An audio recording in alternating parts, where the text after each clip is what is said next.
The man who was known as the Chief of Chicago, who ruled the streets for some times, gained in popularity, signed a multi-million-dollar deal, but greed couldn't be stopped, and he decided to commit a bank robbery.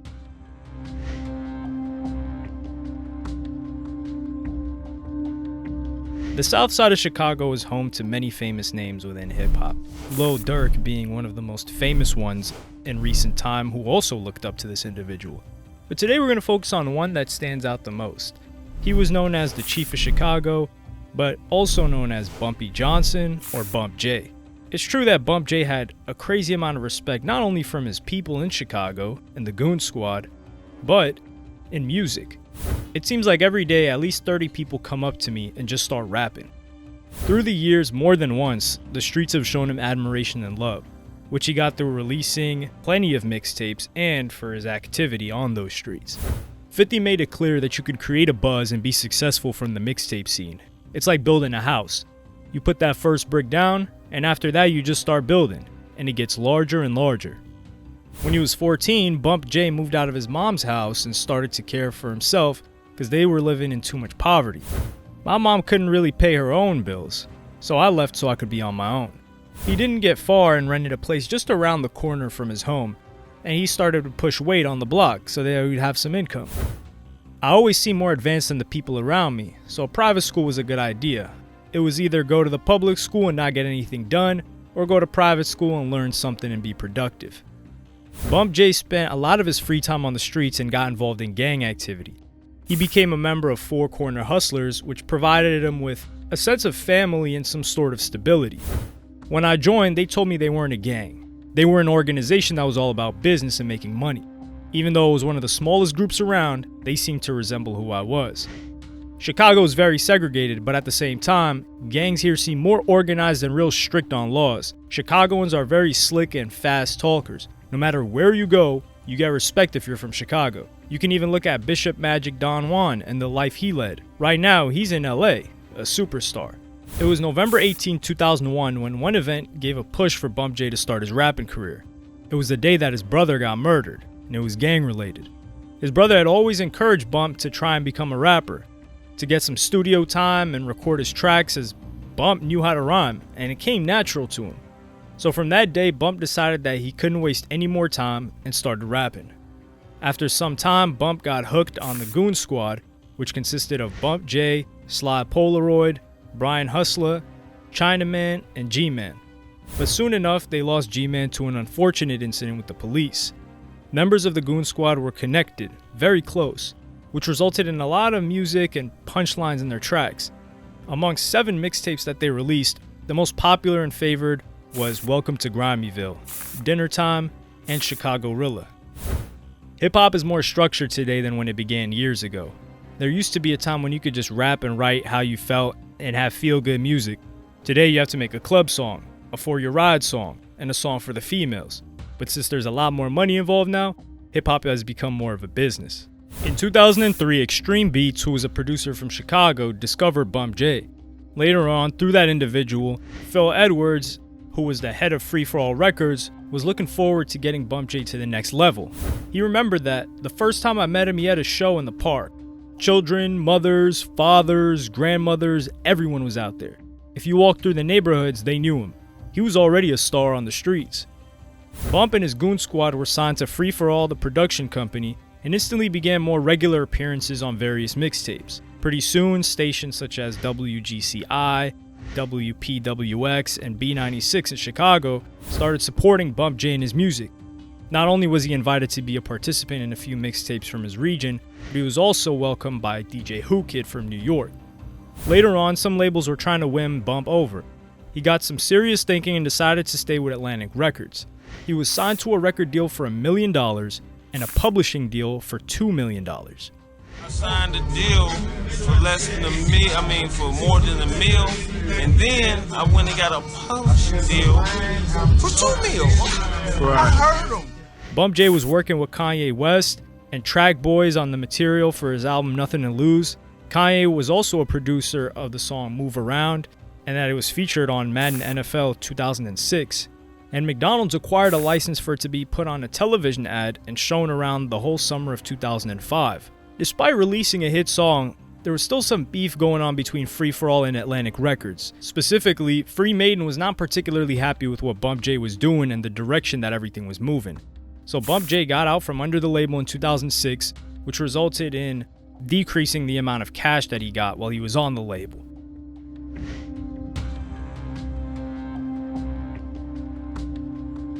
Bump J was always surrounded by a lot of acquaintances and friends with whom he used to hang out on the streets.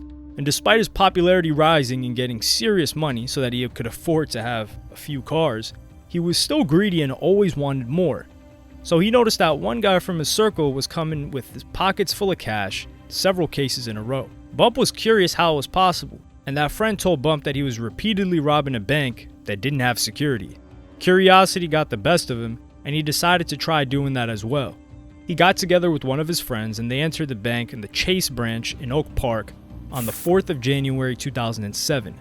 The surveillance camera caught two men, one of which supposedly was Bump, who were waving handguns and announcing that a robbery was in place. Then they forced bank employees to give them cash from the teller drawers and a vault as well, leaving the bank with $108,135. All the people from the bank were safe and sound, and Bump's cut from the robbery was about $54,000. So the robbery was a successful one. The next months after the robbery, Bump J behaved very cautiously, so that under any circumstances, he wouldn't have to have a face-to-face interaction with the police. In a year and a half's time, the same acquaintance with whom Bump J robbed a bank was said to be talking to the police and pointed them out in the direction of Bump J. So in the fall of 2008, Bump was driving a car and he had a firearm on himself. Police officers stopped him on the matter of a traffic violation and took him into the custody of Carbondale Police Department. It was said that not only were the police looking for him, but the FBI as well, and they preferred to keep looking for him without publicly naming him as a person of interest. Bump J was charged with one count of violating federal firearm statutes and one count of bank robbery. With those charges in place, Bump was looking at 20 years in prison. But in August 2009, he took a plea deal that, as a result, that got him a minimum of 7 years in a federal correction institute. On September 29th, despite signing off the plea deal, Bump J was sentenced to serve 10 years in federal prison for armed bank robbery and a weapons charge. While in prison, Bump J tried to fill his days full of various chores so that time would fly by very quickly. He was writing some lyrics just to continue keeping his pen sharp, and he knew for sure what he wanted to achieve when he got out.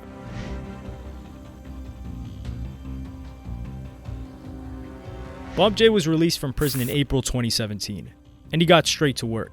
He was in the studio with Pusha T and Yo Gotti, and teased they had been working on the new single, F Up the Summer. At the same time, Bump J was working with Jeremiah, Rocky Fresh, and Cardo in studio sessions with whom he recorded 4 songs, but there were no indications that an album was going to come out. There were many acquaintances and people who knew Bump. They were saying that it was great to see him working and integrating into hip-hop from the moment that he got out of prison. In June of 2017, Bump J released a new video for the song Good to Be Home. That was the first time that fans got to see him doing some rapping after being gone for so long.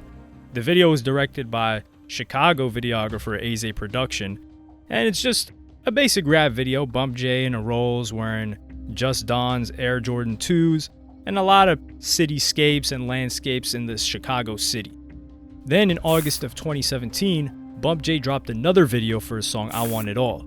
The producer of the video is Chase Davis, and in the video, we could see Bump J and a lot of his homies having a good time in the club and celebrating life. The inspiration came from my guys. This video was shot mostly at my jeweler's birthday party, the Wholesale Jewelry King. I wanted the feel to be real, so I didn't tell anyone I was doing it, and we just started shooting. J Visuals directed it, got my concept, and brought it to life. From the moment of his release in April of that year, Bump J stated that he recorded over 60 songs. Right now, I'm stacking songs. I'm still on house arrest till September 21st. Then I'm able to move around. When I'm able to travel, I'm gonna flood the streets. Mark my words.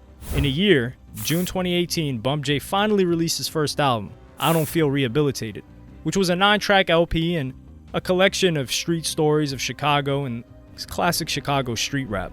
The tracks from the album were produced by a bunch of different people, from Cardo, Money Motivated Music, and several other producers.